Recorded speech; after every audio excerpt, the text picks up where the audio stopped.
कुछ दिन पहले एक परिचित के घर गया था। जिस वक्त घर में मैं बैठा था, उनकी मेड घर की सफाई कर रही थी। मैं ड्राइंग रूम में बैठा था। मेरे परिचित फोन पर किसी से बात कर रहे थे। उनकी पत्नी चाय बना रही थी। मेरी नजर सामने वाले कमरे तक गई, जहां मेड फर्श पर पोछा लगा रही थी। अचानक मेरे कानों में आवाज आई, बुढ़िया अभी जमीन पर पोछा लगा है, नीचे पाँव मत उतारना। मैं बार बार यही नहीं करती रहूंगी। मैंने अपने परिचित से पूछा, माँ कमरे में है क्या? हाँ, जब तक चाय बन रही है मैं माँ से मिल लेता हूँ। हाँ, हाँ, लेकिन रुकिए, अभी अभी शायद पोछा लगा है, सूख जाए फिर जाएगा। क्यों? गीला है तो मेड दोबारा लगा देगी। नहीं लगाएगी तो थोड़े निशान रह जाएंगे फर्श पर। क्या फर्क पड़ेगा? परिचित थोड़ा हैरान हुए। भैया ऐसा क्यों कह रहे हैं? तब तक मैं कमरे में चला गया था, गीले फर्श पर पाँव के खूब निशान उकेरता हुआ। मैं माँ के पास गया।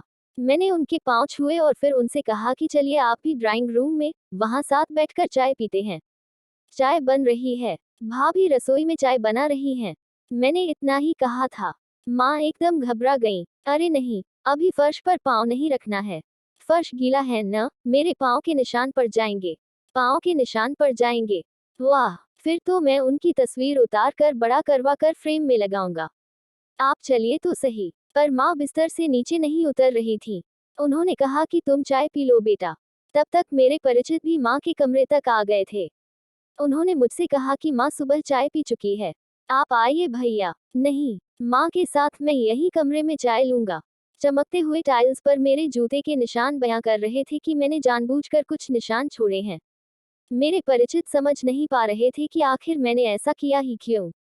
उन्होंने मुझसे तो कुछ नहीं कहा, लेकिन मेड को उन्होंने आवाज दी, बबीता, जरा इधर आना।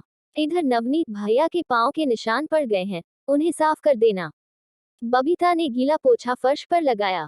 जैसे ही फर्श की दोबारा सफाई हुई मैं फिर खड़ा होकर उस पर चल पड़ा। दोबारा निशान पड़ गए। अब बबीता हैरान थी, मेरे परिचित भी। तब तक उनकी पत्नी भी कमरे में आ चुकी थी। उन्होंने कहा, भैया आइए चाय रखी है। मैंने परिचित की पत्नी से कहा कि बुढ़िया के लिए चाय यहीं दे दीजिए। मेरे परिचित ने मेरी ओर देखा। मैंने कहा कि हैरान मत होइए। वो चुप थे। मैंने कहा कि मुझे ऐसा लगता है कि आप लोग माँ को प्यार से बुढ़िया बुलाते हैं। मेड वहीं खड़ी थी। सन। परिचित की पत्नी वहीं खड़ी थी। सन। परिचित ने पूछा, क्या हुआ भैया? हुआ कुछ नहीं, मैंने खुद सुना है कि आपकी मेड बबीता आपकी माँ को बुढ़िया कहकर बुला रही थी। उसने माँ को बिस्तर से उतरने से धमकाया भी था। यकीनन काम वाली ने माँ को बुढ़िया पहली बार नहीं कहा होगा, बल्कि वो कह भी नहीं सकती उन्हें बुढ़िया। उसने सुना होगा बेटे के मुंह से, बहू के मुंह से, बिना सुने वो नहीं कह सकती थी। जाहिर है आप लोग प्यार से माँ को इसी नाम से बुलाते होगे, तभी तो उनसे कहा। पल भर के लिए धरती हिलने लगी थी। गीले फर्श पर हजारों निशान उभर आए थे। मेरे परिचित के छोटे छोटे पाँव के निशान वहां उभरे हुए हैं। बच्चा भाग रहा है, माँ खेल रही है बच्चे के साथ साथ। एक निशान, दो निशान, निशान ही निशान। माँ खुश हो रही है। बेटे के पाँव देखकर कह रही है, देखो तो इसके पाँव के निशान। बेटा इधर से उधर दौड़ रहा था, दौड़ता जा रहा था पूरे घर में। बुढ़िया रो रही थी, बहू की आंखें झुकी हुई थी। बबीता चुप थी। भैया, गलती हो गई, अब नहीं होगा ऐसा। भैया बहुत बड़ी भूल थी मेरी। मेरे परिचित अपनी आंखें पोंछ रहे थे। मैं चल पड़ा, सिर्फ इतना कहकर कि आंखें ही पोंछनी चाहिए। उस फर्श को तो चूम लेना चाहिए जहां माँ के पाँव के निशान पड़े हों।